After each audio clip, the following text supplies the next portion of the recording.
Firefighters. What is the daily life of a firefighter like? What are the dangers of being a firefighter? What's it like to live in a family with a firefighter? Today, these are the three topics that I'm going to talk to you about firefighters. The first one is the daily life of firefighters. For this topic, I got most of my points from the city of Virginia Beach.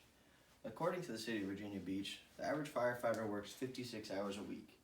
Now, this could consist of 24 hours on, 24 hours off, or 24 hours on and 48 hours off. That is probably the average shift for a firefighter who is in his first 6 years, which is according to the city of Virginia Beach.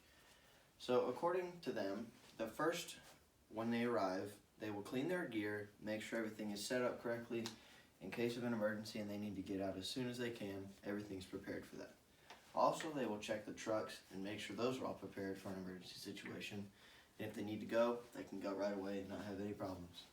Now that I talked to you about the daily life of a firefighter, I would like to talk to you about the dangers of being a firefighter. For this topic, I got my information from WebMD and also The Risk of Being a Firefighter by McQueary. So the first risk, according to McQueary, is falling debris off of buildings or houses. So this could consist of a concaving roof, a roof falling in, even a room collapsing in itself, and other things like this inside houses and buildings that can be a danger. The next danger is smoke inhalation. As you may know, fires produce a lot of smoke and can cause a lot of harm to inside the body and the lungs apart from those things. So this could consist of secondhand smoke from being in the fire and other stuff such like that can cause danger to the lungs or even the heart in some cases. So now, from WebMD, these are the types of burns. First degree, second degree, and third degree. First degree is just on the outer layer of skin. So this would consist of, when you're a kid, you touch the hot oven top, you touch a hot pan, you touch a lot of hot stuff when you're a kid. So that's the first degree burn. A second degree burn goes through the outer layer of skin and just gets really close to the lower layer of skin before it causes severe damage to the tissue. Now, third degree burn is where you can start to see tissue damage and scar tissue damage to even the finger.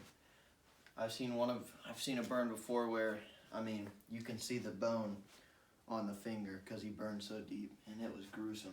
Now, I've never had that happen personally, and I don't want any of you to have to go through that, but it's possible being a firefighter that you could touch something going into a firefighter or grab something and not expect anything to happen.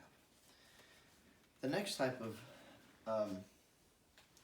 type of danger is mental anguish. Mental anguish is basically like PTSD for a firefighter. So you go into a fire, you lose a victim in an emergency situation, you lose a victim, or even cause severe harm to a victim, like making them worse than they were before, which rarely happens.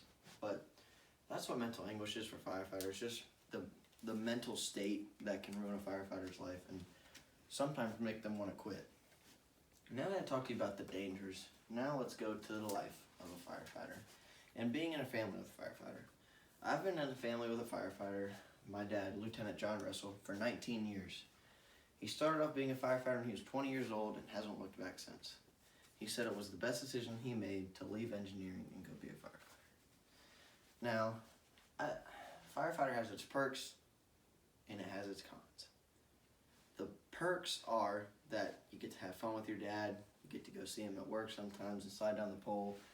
I don't know if many of you got to do that, but it's a lot of fun, even at this age.